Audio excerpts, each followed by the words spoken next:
আসবো ফিরে আবারও লেখিকা সুরভি আক্তার পর্ব 15। কোমরে চিলতে পরিমাণ ব্যথা পেয়ে মৃদু কুকিয়ে ওঠে মেঘা।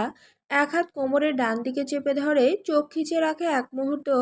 খট করে দরজা লাগানোর শব্দ পেতেই তড়িতে চোখ মেলে পরক্ষণে। রৌদ্র দরজা লাগিয়ে দিয়েছে, শার্টের হাতা গোটাতে গোটাতে কঠোর ভঙ্গিতে মেঘার দিকে এগোলো সে। মেঘা ভাবসাবে পরিবর্তন না দেখে ব্যথা প্রকাশ করে খ্যাট খ্যাট স্বরে ঝেড়ে উঠল, ইউ রাইনো, পাগল হয়ে গেছেন আপনি? এভাবে ছুঁড়ে মারলেন কেন আমায়? ব্যথা পাইনি আমি। ইউ ইডিয়েট, নাটক করবি না একদম। যেখানে ফেলেছি সেখানে ব্যথা পাওয়ার হলে তোকে ফেলতাম না আমি। মেঘা থতমত খায়, বিছানার দিকে তাকায়। কোমল তুলতুলে নরম গদি মেঘার ছিপছিপে শরীরের ভারে বসে দেবে গেছে তুলোর ন্যায়। মেঘা ব্যথা পায়নি একটু, বরং পড়ার সাথে সাথে বাউন্স করেছে তুলোর মতো মোলায়েম বিছানায়। সাদা ধবধবে একখানা বেডশিট। মেঘা মুহূর্ত পর দৃষ্টি সরিয়ে রাগ বজায় রেখে বলল, আমাকে এখানে এনেছেন কেন আপনি? কোন সাহসে? বেশরম অসভ্য লোক। লাজ লজ্জা নিয়ে একটু? এতগুলো লোকের সামনে কোন স্পর্ধায় অসভ্যের মতো আমাকে ছুঁয়েছেন আপনি? রৌদ্র তেড়ে যায়, আঙুল তুলে শাসিয়ে বলে, তোকে ছোঁয়ার জন্য স্পর্ধা নয়, অধিকারের প্রয়োজন, যেটা আমার দিব্যি আছে। এবার মোর হিম্মত নিয়ে চলে উদ্ভিদ কাবির রৌদ্র। অধিকারের পাশাপাশি হিম্মত দেখিয়ে তোকে ছুঁয়েছি আমি। মেঘাও রাগ দেখিয়ে প্রশ্ন ছুড়ল বিপরীতে, আমাকে ছোঁয়ার কিসের অধিকার আপনার? অধিকার ফলিয়ে দেখাবো কিসের অধিকার? কি দেখায়? মেঘা মুখ বিকৃত করে নাই, চোখ সরিয়ে দ্রুত নামে বিছানা থেকে।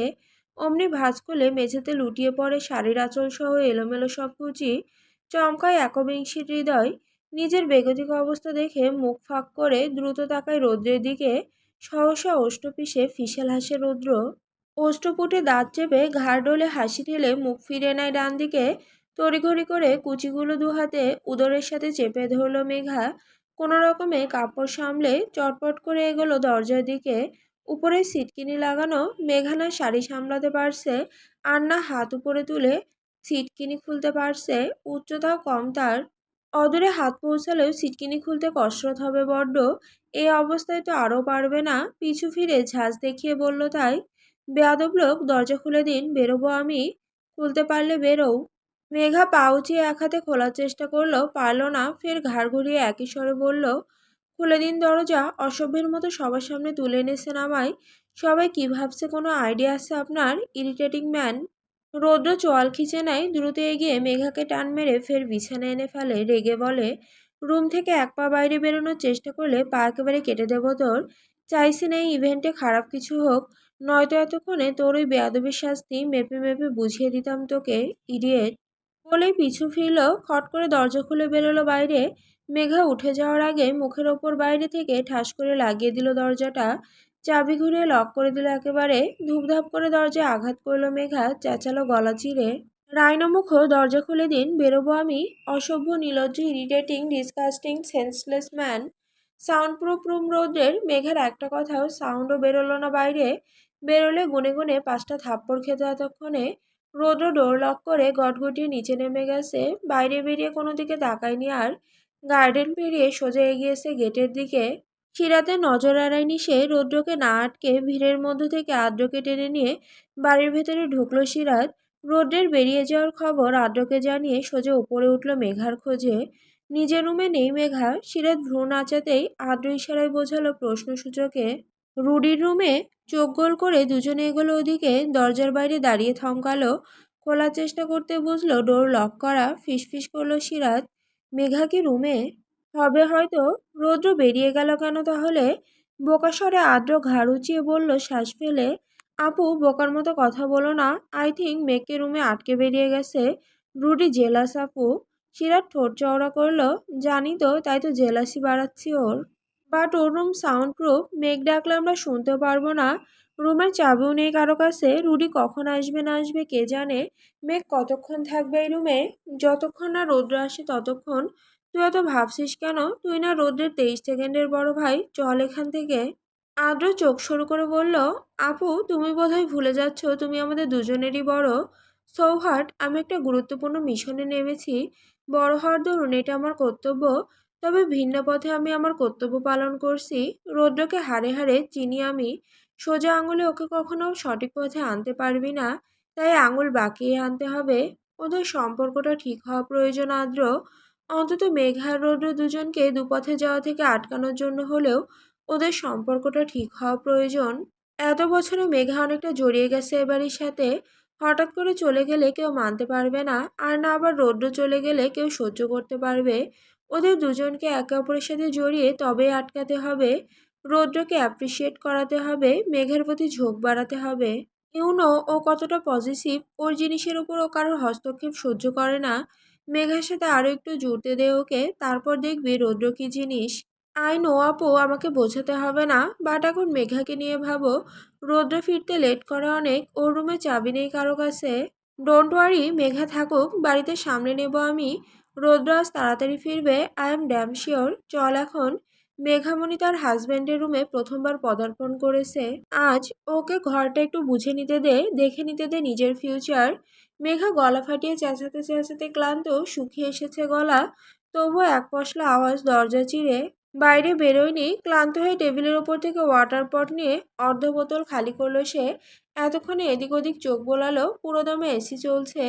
বাইরের গরমে ঘেমেছিল শরীর, এখন ঠান্ডায় শিউরে উঠছে। বেরঙিন সব আসবাবে ঘরে, সব একেবারে পরিপাটি। বেপরোয়া ছেলের অগোছালো ঘর। রৌদ্র এলোমেলো করে রাখলেও রুবিনা কাবির গুছিয়ে রাখেন সব সময়। আজ প্রথমে ঘরে আগমন মেঘার, এর আগে উকিও দেয়নি কভু। পুরো ঘরে চোখ বোলালো সে। রাগে গজগজ করে শাড়ি খামচে বিড়বিড় করলো, আই হেইট ইউ রায়নামুখ, আই হেইট ইউ, আমি ছাড়বো না আপনাকে। রাত্রি 12টার কাছাকাছি হলুদের সব ঝুটঝামেলা শেষ হতে হতেই 10টা পেরিয়েছে। মোটামুটি অবিষণ্ণ সকলে, টুকটাক ডিনার সেরে অতিথিরা ঘরে উঠেছেন। রুবিনা কাবির, শাহিনা কাবির এর মধ্যে হাজারবার মেঘার খোঁজ করেছেন। সিরাত এটা ওটা বলে থামিয়ে রেখেছে। ঘরে আছে বলতে গিয়ে ধরা খেয়েছে একবার।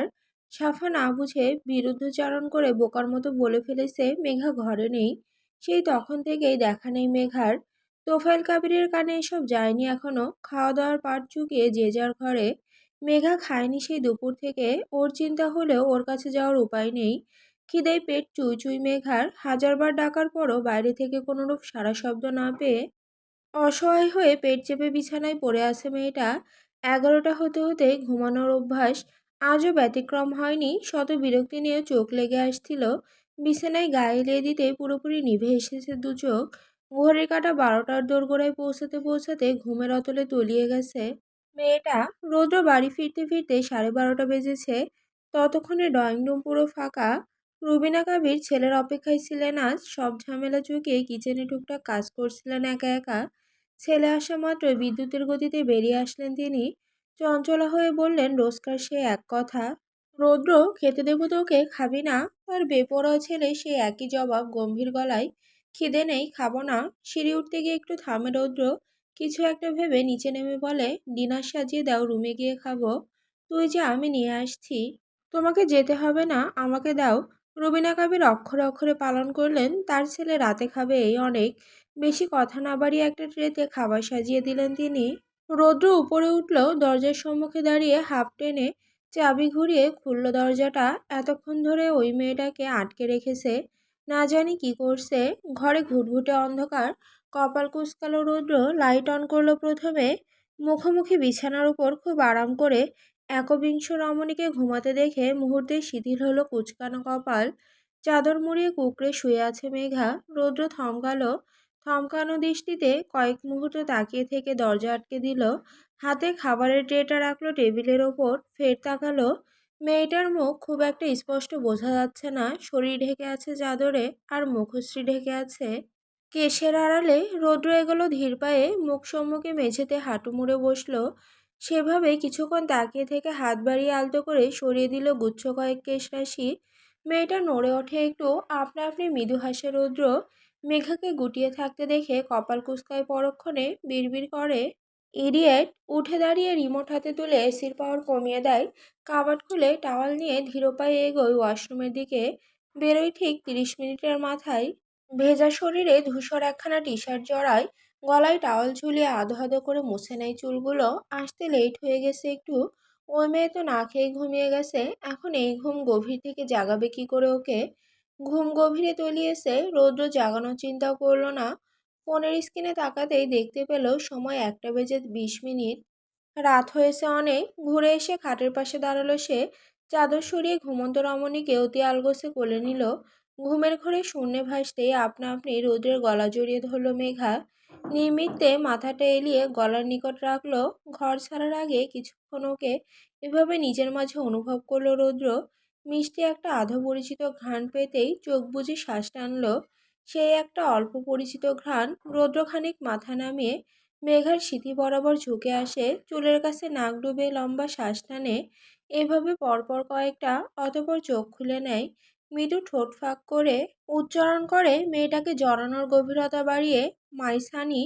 পর মুহূর্তে দ্রুত পায়ে নিজ ঘর হতে বেরিয়ে আসে মেঘাকে সেভাবে আগলে নিয়েই।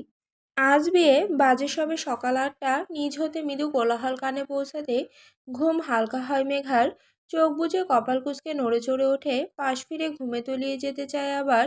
তবে বিরক্তি লাগে, ঘুমের মাঝে প্রচণ্ড খিদে অনুভব করে সে। ডিস্টার্ব পেয়ে গা মুড়িয়ে উঠে বসে মেঘা। চোখ ডোলে বিরক্তি নিয়ে উচ্চারণ করে ঘুমকাতুর স্বরে, ডিসগাস্টিং। নিভু চোখ মেলতেই নজরে আসে আশপাশ, এক মুহূর্ত পর স্যাঁত করে ওঠে। ভোরকে এদিক ওদিক তাকায়, এটা তো ওদের ঘর, ও এখানে এলো কি করে? কাল তো ও সেই লোকটার ঘরে ছিল, এখন এখানে কি করে এলো? ছলকে এপাশ ওপাশ চাওয়া করে মেঘা, চোখ ডোলে আবার তাকায় সন্দিহান হয়ে। নিজের দিকে তাকায়, এখনো সেই শাড়ি পরনে, কাল যেভাবে ছিল সেভাবেই। পাশে তাকাতেই ঘুমন্ত সাফাকে নজরে পড়লো এবার। মেঘা হুড়মুড়িয়ে ওকে ঝাঁকিয়ে ডাকলো সবটা পরিষ্কারভাবে বোঝার জন্য। টুকটুকি, এই ওঠ না। এই কুম্ভকর্ণ ওঠ। আমি এ ঘরে কি করে এলাম? ঘুমের ঘরে নড়ে চড়ে জবাব দেয় সাফা। উফ মেঘা, প্লিজ ডিস্টার্ব করিস না। ঘুমোতে দে একটু, ভীষণ ঘুম পাচ্ছে। আমি এ ঘরে কি করে এলাম সেটা তো বল আগে। জানি না। মেঘা ধরপড়িয়ে বিছানা ছাড়ে, মিররের সামনে দাঁড়ায়। মুখে হাত বুলিয়ে নিজেকে দেখে, সব ঠিকঠাক আছে। কিন্তু মাথার এলোমেলো চুলগুলো আর এলোমেলো নেই, শিরদাঁড়া বরাবর লম্বা একটা বেনি ঝুলছে। ও তো বেনি করে ঘুমোয়নি। বেনিটা সামনে নিল মেঘা। বেনি তো নয়, কোনো রকমে চুলগুলো পেঁচিয়ে বেনি পাকানোর বড় জোর চেষ্টা করা হয়েছে। ফলাফল যা হয়েছে সেটাকে বিনুনি বলা যায় না। বিনুনির অনুরূপ করে কোনো রকমে চুলগুলো আটকানো হয়েছে, যাতে এলোমেলো হয়ে ঘুমে ব্যাঘাত না ঘটে। মেঘা তাজ্জব বনে চেয়ে রইল। সদ্য ঘুম ভাঙা এলোমেলো মাথায় কিছুই ঢুকছে না। সেভাবে ইনোসেন্ট ফেসে দ্রুত ঘর ছাড়ল মেঘা। দরজা মারাতে মুখোমুখি আদ্র। মেঘাকে এ ঘর হতে বেরোতে দেখে সেও প্রথমত অবাক হলো, তবে বুঝতে না দিয়ে চোখ সরু করে তাকে স্বাভাবিকভাবে বলল, গুড মর্নিং মেঘ। মেঘা জিভে আদর ভিজিয়ে নেয়। গুড মর্নিং ভাইয়া। কি হয়েছে? এখন এভাবে আছিস সেই কাল থেকে, এখনো চেঞ্জ করিসনি কেন? মেঘার মাথার ওপর দিয়ে যাচ্ছে সবটা, তালগোল পাকিয়ে যাচ্ছে। অবুঝের মতো বুলি ফুটল কোনো রকমে থেমে থেমে। না মানে, আমি এই রুমে কি করে? আমি তো কাল ওই রাইনো মুখের রুমেই ঘুমিয়ে পড়েছিলাম। তাহলে এই রুমে কখন এলাম? হ্যাঁ। মেঘা থতমত খায়, সবটা উড়িয়ে প্রসঙ্গ ঘাটতে বলে চটপট, না কিছু না ভাইয়া, আমি চেঞ্জ করে আসছি, খিদে পেয়েছে ভীষণ। মেঘা উল্টো ফিরে রুমে ঢুকতেই ফিক করে হেসে উঠল আদ্র। দুদিকে মাথা নাড়িয়ে নিচে নামলো অতঃপর। সকাল থেকে হাঙ্গামা শুরু হয়েছে আরো বেশি। সবাই ব্যস্ত, কেউই ফ্রি নেই। সাফা ঘুম থেকে উঠেছে 10টা নাগাদ। সেন্টার বাদে সায়নদের বাড়িতে বিয়ের সব আয়োজন করা হয়েছে। এ বাড়ি হতে বরপক্ষ বেরোবে সন্ধ্যার পরপর। সন্ধ্যা ঘোরানোর পরপরই ও বাড়িতে পৌঁছানোর কথা। এখন বিকেল পেরোতে চলল। মেঘার সাফার রুমে তাড়াহুড়ো পড়ে গেছে সাফার সাজগোজ নিয়ে। বরপক্ষ বেরোবে ঘন্টা দুয়েকের অন্তরে, তারও কম সময় হাতে। সবাই যে যার মতো তৈরি হতে ব্যস্ত। সাফা একখানা অফ হোয়াইট রঙের গাউন কিনেছিল সেদিন। কোনো কিছু পছন্দ হচ্ছিল না তার। অপছন্দের তালিকা হতে মনকে মানিয়ে দুটো ড্রেস কেনা হয়েছিল। পরে সায়ান আলাদা করে ওকে নিজে পছন্দ করে আরও একটা ড্রেস কিনে দিয়েছিল। এইটাই সেই ড্রেস। গর্জিয়াস কাজের একটা গাউন। বাকি দুটো সাফার মনে লাগছিল না। এটা আজ একটু ভালো লাগলো, এটাই পরবে এখন। চটপট করে চেঞ্জ করে আসলো সে। মেঘা সেই থেকে রোদের মুখোমুখি হয়নি এ পর্যন্ত। সকাল থেকে দেখা মেলেনি রোদের। নিজের জন্য কিনে আনা শাড়িটা গায়ে জড়িয়েছে সে। মিররের সামনে সাফা দাঁড়িয়ে মেকআপ করতে ব্যস্ত। মেঘা ঠান্ডা হয়ে স্থির বসে রইল কিছুক্ষণ। শীতল চোখে সাফার দিকে তাকিয়ে রইল। সাফা আনমনে কত কি বলছে আর সাজগোজ করছে। ওর বকবক শুনে শব্দহীন হাসল মেঘা। বিছানা থেকে নামতে নামতে বলল, আমি একটু আসছি আপুর রুম থেকে, শাড়ির কুচিগুলো গুছিয়ে নিতে হবে। তুই তো ব্যস্ত, আমি বরং আপুর কাছে যাই। মেকআপ করবি না? এসে করব, একেবারে করে তারপর বের হ, একসাথে বেরোবো প্লিজ। আমাকে রুমে একা রেখে যাস না। তুই আমাকে জায়গা দিচ্ছিস, পুরো মিররটাই দখল নিয়ে বসে আছিস। আমি বরং আপুর কাছে যাই, গিয়ে দেখি বাবুকে নিয়ে রেডি হলো কি না। মেঘা টুকটাক ঝাড়ি দিয়ে ঘর হতে বেরিয়ে আসলো। ঢুকলো সিরাতের ঘরে। সিরাত রুমে একা রামিসাকে নিয়ে বসেছে বিছানার এক পাশে। মেঘা ঢুকে একগাল হেসে বলল, কি করছো আপু, বাবু ঘুমিয়েছে? ঘুমোচ্ছে? তুই এখনো রেডি হসনি? হয়েছি তো, শুধু কুচিগুলো ঠিক করা বাকি, ঠিক করে দাও তুমি। সিরাত মুচকি হাসলো, মেয়েকে শোয়ালো একপাশে। সাজবি না? সাজগোজ ভালো লাগে না আমার, টুকটুকে সাজগোজও শেষ হবে না আজ। ও রুমে সিরিয়াল নেই, তুমি শাড়িটা ঠিক করে দাও শুধু, আমি চুল আশ্রে নিচ্ছি এখানেই। সিরাত মেঘাকে টেনে ড্রেসিং টেবিলের সামনে বসালো, জোর খাটিয়ে বলল, চুপচাপ বসে থাক, তোকে কিছু করতে হবে না, আমি একটু সাজিয়ে দিচ্ছি তোকে। হেভি মেকআপ না আপু, আমি ওসব মেকআপ করবো না, ফেসে প্রবলেম হয় আমার। চুপ, সেটা আমি বুঝবো, তুই বসে থাক শুধু, হেভি মেকআপ করাবো না, কোনো প্রবলেম হবে না দেখিস। মেঘা চুপসে বসে রইল। সিরাত টুকটাক সাজালো ওকে। বাঁকাশিটি করে চুলগুলো খোলা রেখে নিজে আঁচড়ে দিল অতি যত্নে। বাম কানের পাশে ক্ষুদ্র ক্ষুদ্র চুলগাছি গুজে দিয়ে একখানা তাজা গোলাপ আটকে দিল কানের কাছে। খুব হালকা করে মেকআপ বসিয়ে দিল নিখুঁত উজ্জ্বল মুখখানায়। গতদিনের ন্যায় কাজল লাগিয়ে দিল রমণীর টানাহরিণী দু চোখে, তবে আজ গাঢ় করে লাগিয়েছে। ঠোঁটেও গাঢ় ঠোঁট রঞ্জন। মেঘার কানে দুটো স্বর্ণের দুল ছিল। সিরাত অনুমতি নিয়ে সে দুটো খুলে ছোট ছোট দুটো ঝুমকো পরিয়ে দিল। মেঘার পরনের শাড়িটা হালকা রঙের, সেই সাথে মিলিয়ে হালকা করে ওকে সাজালো সিরাত। সবশেষে মুগ্ধ নয়নে চেয়ে হাঁপ ছেড়ে ঠোঁট প্রসারিত করল। আয়নার সামনে থেকে সরে গিয়ে মেঘার মুখ প্রতিবিম্বে ভাসিয়ে বলল ভ্রু নাচিয়ে, নিজেকে কেমন লাগছে বল।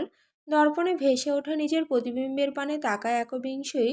সহসা শব্দহীন হাসে নিজেকে দেখে। সাজগোজ ওর কোনো কালেই পছন্দ নয়। সেভাবে সাজগোজ করা হয়নি কখনো, আজ এটুকু সাজেই নিজেকে দেখতে নিজের কাছে বেশ ভালো লাগলো। হাসি প্রসারিত করে বলল, তুমি খুব সুন্দর সাজাতে পারো। সাজাতে পারি না, চেষ্টা করেছি তোর ওপর, তুই সুন্দর তো, তাই এটুকু সাজেই খুব সুন্দর লাগছে তোকে দেখে, একেবারে পরীর মতো। মেঘা হেসে ফেলে, বলে আবারও নিজেকে গুটিয়ে দেখে, চুলগুলো খোলা রাখবো আপু, ভীষণ গরম, বেঁধে দাও না। চুল খোলায় তোকে আরো বেশি সুন্দর লাগে, খোলাই থাক। মেঘা ঘাড় ঝাঁকিয়ে বলে উঠতে উঠতে, আচ্ছা তাহলে শাড়িটা ঠিক করে দাও এখন, এলোমেলো লাগছে, জড়িয়ে যাচ্ছে পায়ে, মনে হচ্ছে কালকের মতো খুলে যাবে আবার। সিরাত ভ্রুকুটায় তীক্ষ্ণ স্বরে বলে না বোঝার ভঙ্গিতে, কাল তোর শাড়ি খুলে গেছিল? ও হ্যাঁ তো, তাই তো রৌদ্র তোকে কোলে নিয়ে বাড়িতে এসেছিল সবার সামনে দিয়ে। লক্ষ্য করেছি আমি, কিন্তু পরে কি হলো, তোকে তো আর দেখিনি কাল, খেয়াল ছিল না।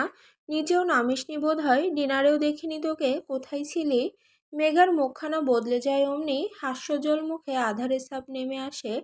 কপালে পড়ে সূক্ষ্ম ভাঁজ, কণ্ঠ চড়াও হয়। কোথায় আবার থাকবো, রুমেই ছিলাম, এখন আমি নিচে যাই একটু, বেরোনোর সময় হয়ে গেছে। এক্ষুনি তো বেরোবে সবাই, আমি গিয়ে দেখি কত দূর হলো। বলে আর কিছুতে কান্না দিয়ে সিরাতের ঘরে হতে বেরিয়ে আসলো মেঘা। সিরাত হাসলো ওষ্ঠপিষে। শাড়ির কুচিখানি কুচু করে সিঁড়ি বেয়ে সাবধানে নিচে নামলো একবিংশী। ড্রয়িং রুমে নতুন বরকে ঘিরে রেখেছে সবাই। শুভ্রের সব ফ্রেন্ডরা এসেছে। মোটে 6 থেকে 7 জন হবে, তবে বেস্ট ফ্রেন্ড অনুপস্থিত। সায়ানের শূন্যতা বড্ড অনুভব করছে শুভ্র। আদ্র আছে ওদের সাথে। শুভ্রকে খুঁটিয়ে দেখছে সকলে। শুভ্রের পরনে সাদা ধবধবে শেরওয়ানি, কাঁধ গলিয়ে খয়েরি পাতলা স্টল ভাঁজ করা, সম্পূর্ণ তৈরি সে। মেঘা ওকে দেখে হাসি প্রগাঢ় করল। এগিয়ে এসেও ফাঁক পেল না কাছাকাছি যাওয়ার। এতগুলো ছেলের ভিড়ে যেতেও চাইল না জড়তায়। দূর হতে ডাকলো চিকন স্বরে, ভাইয়া। আদ্র আর শুভ্র চকিতে চাই, সাথে বাকি ছেলেগুলো। মেঘা এক চিলতে হেসে আরো একটু এগোতে আদ্র গলা চড়িয়ে বলল তৎক্ষণাৎ, এখানে কি চাই? ভ্যাবাচাকা খেলো মেঘা, দ্রুত থেমে মাথা চিবুক বরাবর নোয়ালো গুটিসুটি হয়ে। আদ্র পাশের বাকেটের দিকে এক পলক করে চাইল। সকলের চাহনি মেঘার দিকে। সকলকে পরখ করে নিয়ে মেঘার প্রতি কণ্ঠ একটু নরম করে বলল, উপরে যা মেঘ। সহসা বাধ্যের ন্যায় তড়িঘড়ি করে উঠতে লাগলো মেঘা। আদ্রের ধারণা মোতাবেক ও পা বাড়াতেই ছেলেগুলোর মধ্যে একজন বলে উঠল মেঘার চলার পানে তাকিয়ে, আরে ভাই, এটা আবার কে, নতুন আমদানি মনে হচ্ছে। এলোটা কোথা থেকে, আগে তো কখনো দেখিনি। ভাইয়া বলল, কিরে, ও কি তোদের বোন? আদ্রখানি গম্ভীর দৃষ্টিতে শুভ্রের দিকে তাকায়। শুভ্র এক মুহূর্ত চোখ বুজে দমন রেখে বলে কাঠ স্বরে, হ্যাঁ, বোন হয় আমার। তোকে তো তোদের ওদিকে নজর দিতে বলেনি কেউ। Mind your eyesight. একই জন ঘাড় রোলে বলল বিপরীতে। সামলাবো কি করে ভাই, তোর বোনটাকে তো আগে দেখিনি। এটাই তাহলে তোর বোন? অনেক শুনেছি ওর কথা। পুরোই জোশ তো। এই জন্যই তাহলে সায়ন এতটা পাগল হয়েছে তোর বোনের প্রতি।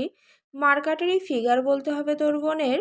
আদ্র দাঁত খিচে হাত মুঠো করে নেয়, কুৎসিত ইঙ্গিত সূচক বাক্যের অর্থে ক্ষোভের তোপে দপ করে মস্তিষ্কে রক্তক্ষরণ হওয়ার উপক্রম হয়। সাফা মেঘা দুজনকে খারাপ ইঙ্গিতে বর্ণনা করা হলো উক্ত তুলনার দ্বারা। মেঘাকে সাফা ভেবে সায়নের কথা উল্লেখ হলো এখানটায়। আদ্র এটাই ভেবেছিল, এই ছেলেগুলোর মধ্যে গুটি দুয়েকের স্বভাব ওর জানা। শুভ্রর সব ফ্রেন্ড আদ্রের পরিচিত। এ দুটোর সাথে শুভ্রর সম্পর্ক গাঢ় নয়। ইনফ্যাক্ট এখানকার কারোর সাথে তেমন ক্লোজ নয় সে। শুধুমাত্র সায়ন ওর জীবনের সব। বিয়ের খাতিরে এগুলোকে ইনভাইট করা হয়েছিল দায় ছাড়া। এরা যেভাবে দল বেঁধে ডিরেক্ট বাড়িতে হামলা দেবে তা শুভ্রর ধারণাতেও ছিল না। এখন এই মুহূর্তে মেঘার উপর এমন কুৎসিত ইঙ্গিত সূচক তকমা লাগাতেই আদ্র ফোঁস করে উঠল, বলল রাগ দেখিয়ে, ভাইয়া নিজের ফ্রেন্ডদের সামলাও, দৃষ্টি সংযত করতে বলো ওদের। আদারওয়াইজ আমি ভুলে যাব ওরা ইনভাইটেড। শুভ্র সংযত হয়ে বলল সব ছেলেগুলোর উদ্দেশ্যে, বাইরে যা তোরা। হোয়াট হ্যাপেন দোস্ত, বাইরে যাব কেন? আর আদ্র তুই এভাবে কেন কথা বলছিস? রেগে গেলি কেন হঠাৎ? খারাপভাবে নিস না ব্রো, আমি তো শুধু তোদের বোনের প্রশংসাই করলাম। সিরিয়াসলি ও ভীষণ সুন্দর। বাকি কথাটুকু কণ্ঠনালী ভেদ করলো না। ছেলেটার বাহুতে টান পড়ল, শক্তপোক্ত শরীরটা কেউ হিড়হিড়িয়ে টেনে ছুঁড়ে ফেলল সদরের বাইরে। ভরকালো উপস্থিত সকলে। ছেলেটা পড়তে পড়তে বেঁচে গেল, নিজেকে সামলে দাঁড়ালো কোনো রকমে। তাজ্জব নজরে চেয়ে বুলি ফোটালো বিরক্তি প্রকাশ করে, রুডি এটা কী ধরনের বিহেভিয়ার? Shut up. বিহেভিয়ারে দেখেছিসটা কি? এই মুহূর্তে বাড়ির ছেলের বিয়ে না হলে বাড়ির বউয়ের ফিগার আর সৌন্দর্যের দিকে নজর দেওয়ার জন্য এতক্ষণে চোখ উপড়ে হাতে ধরিয়ে দিতাম। ইউ লেচার, বাড়ির ভেতরে আর এক পা তুলে আনার চেষ্টা করলে ঠ্যাং ভেঙে রাস্তায় বসিয়ে দেব। বিয়ে খেতে এসেছিস, বাড়ির বাইরে থেকে আউট হবি। দ্বিতীয়বার ভুল করে ওর দিকে চোখ তুললেও এবারের ফেলে রাখা কাজটা সেই দ্বিতীয়বারই সেরে ফেলবো বলে রাখলাম। কথাটুকু শেষ করেই সদর চাপিয়ে পিছু ফিরে গজগজ করে উপরে উঠে গেল রৌদ্র। শুভ্র আর আদ্র চাওয়াচাওয়ি করলো একে অপরের দিকে। মেঘা উপরে উঠে একে একে সবার ঘরে উকি দিয়েছে। সবাই তৈরি, ফিনিশিং টেনে এক্ষুনি বেরোবে। শাহিনা কাবির নিচে নেমেছেন, মেঘা তাকে দেখতে পায়নি ঘরে গিয়ে। তার ঘর থেকে বেরিয়ে করিডোরে হাঁটাকালীন কয়েকজন অতিথির মুখোমুখি হয় সে। সবাই শুভ্রর নানবাড়ির মেহমান, তৈরি হয়ে নিচে নামছিলেন সবাই। মেঘাকে দেখা মাত্রই আন্তারা বেগম মুচকি হাসলেন। মুগ্ধ নয়নে চেয়ে উজ্জ্বল হেসে বললেন, বা মেঘা, তোমাকে তো ভারী সুন্দর লাগছে, কারণ নজর না লাগুক। মেঘা লাজুক হাসলো। এ অবধি যার সামনে পড়েছে সবাই এক কথাই বলেছে। সকলে স্নিগ্ধ প্রশংসায় পঞ্চমুখ রমণে শুচি শুভ্র সৌন্দর্যে। মেয়েটা হাসি লুকিয়ে বলল কমল সুরে, থ্যাংক ইউ মামি। আপনারা তো রেডি, নিচে যান, সবাই ওয়েট করছে। তুমি যাবে না? চলো। আপনারা যান, আমি রুমে যাব একটু টুকটুকির হলো কিনা দেখে আসি গিয়ে। আন্তারা বেগমের দুই সন্তান সাবা আর আয়াজ। আয়াজ তার ছোট ছেলে, বয়স বছর সাতেক হবে। মেঘাকে বেশ টেনে সে। আন্তারা বেগমের হাত ছেড়ে মেঘার হাত ধরল ছেলেটা। বলল বাচ্চা সুলভ স্বরে, আমিও তোমার সাথে যাবো আপি, চলো। মেঘা মুচকে এসে ওকে নিয়ে ঘরে ঢুকলো। সাফা ঘরে নেই, কপাল গুটিয়ে নিল মেঘা। ওই মেয়ে কি নিচে নেমে গেছে? কতক্ষণ ধরে ঘরে আসা হয়নি, হয়তো রেডি হয়ে অপেক্ষায় থাকতে থাকতে নেমে গেছে। আয়াজকে নিয়ে আবার ঘর হতে বেরোলো মেঘা। নিচে হইচই, শুভ্রর গাড়ি বেরিয়ে পড়েছে এতক্ষণে, বাকিরা একে একে বেরোবে। টুকটুকি নিচ হতে চেঁচিয়ে ডাকলো মেঘাকে। মেঘা সাড়া দিয়ে আয়াজের হাত চেপে তড়িঘড়ি করে নিচে নামতে লাগলো। করিডোরের শেষ প্রান্তে রৌদ্রের সম্মুখে পড়লো ওরা দুজন। এতক্ষণে মেঘাকে পুরোপুরি দেখলো রৌদ্র। নতুবা তখন মেঘা সিঁড়ি বেয়ে ওঠার সময় পেছন থেকে একটু আধটু দেখেছিল শুধু। তবে ক্ষিপ্ত নয়নে তখন ওই ছেলেটার কথা শুনে নিজেকে সামলানো দায় হয়ে পড়েছিল। ওকে কিছু করতে না পারলেও মেঘা সহসা সামনে পেলে নিশ্চিত থাপ্পড় মারত ওভাবে সেজেগুজে সবার সামনে যাওয়ার জন্য। এই মেয়ে এতক্ষণ ধরে সেজেগুজে সবার সামনে টই টই করে ঘুরিয়ে বেরিয়েছে। সবাই দেখেছে রৌদ্রের আগে, রৌদ্র দেখলো এই এতক্ষণে। মনটা শিথিল হলেও চোখ জোড়া হলো না, প্রকাশ করলো না চক্ষুদয়ের প্রশান্ত শিথিলতা। মেঘার থেকে দৃষ্টি নামিয়ে নিচে তাকালো আয়েজের দিকে, পরক্ষণে মেঘার হাতের দিকে। এই ছেলেটা ইভারার হাত ধরেছে। তিরিক্ষি হয়ে জ্বলে উঠল রাগান্বিত শিরা উপশিরা। একেই রেগে আছে সে, সেই রাগ বজায় রেখে ধমকালো, এই ব্যাঙের পোনা হাত ছাড়োর। চমকে এক নিমিষেই ঝট করে নিজের হাতটা মেঘার থেকে ছাড়িয়ে নিল ছেলেটা। পিছিয়ে গেল এক কদম, আবার সশব্দে ধমকালো রৌদ্র, যা এখান থেকে। মুহূর্তেই বাচ্চাটা ছোট ছোট পদক্ষেপে ছুটল ভয় পেয়ে। মুখ কুচকালো মেঘা, বিব্রত হলো কিছুটা। এই লোকের হাব ভাব বোঝা দায় হলেও বুঝতে যথেষ্ট সক্ষম তার তীক্ষ্ণ মস্তিষ্ক। তবে প্রকাশ্যে অনিচ্ছুক। রৌদ্র এ পর্যায়ে আবার পূর্ণ দৃষ্টিপাত করলো মেঘার দিকে। রাগ দেখিয়ে গর্জালো, ইডিয়েট, এভাবে কোথায় যাচ্ছিস তুই? মুখ বাঁকিয়ে মৃদুস্বরে ভেঙে উত্তর করে রমণী, জাহান্নামের চৌরাস্তায় যাচ্ছি। যাবেন? গেলে পরে চৌরাস্তা থেকে আপনাকে জাহান্নামের ভেতরে ধাক্কা দিয়ে আমি পালিয়ে আসব। অন্তত এতে করে মুক্তি পাবো আপনার মতো ইরিটেটিং পার্সনের থেকে। যত সব কোথা থেকে উড়ে এসে জুড়ে বসে হঠাৎ হঠাৎ। ইডিয়েট, থাপ্পড় মেরে জাহান্নামের চৌরাস্তার পথ ভুলিয়ে দেব, যাতে করে আমার থেকে মুক্তি পাওয়ার কোনো চিন্তা না আসে মাথায়। চল এখান থেকে। রৌদ্র হাত বাড়িয়ে খপ করে মেঘা ধরতে গেলে দ্রুত পিছিয়ে যায় মেঘা। ঝাই করে চিবিয়ে ওঠে, খবরদার ছোবেন না আমায়। কোথায় যাব আমি আপনার সাথে? উল্টো পথে, যে পথে আমার থেকে মুক্তি মিলবে না সে পথে। যে পথে দৌড়ালে আমার কাছাকাছি আসবি সে পথে।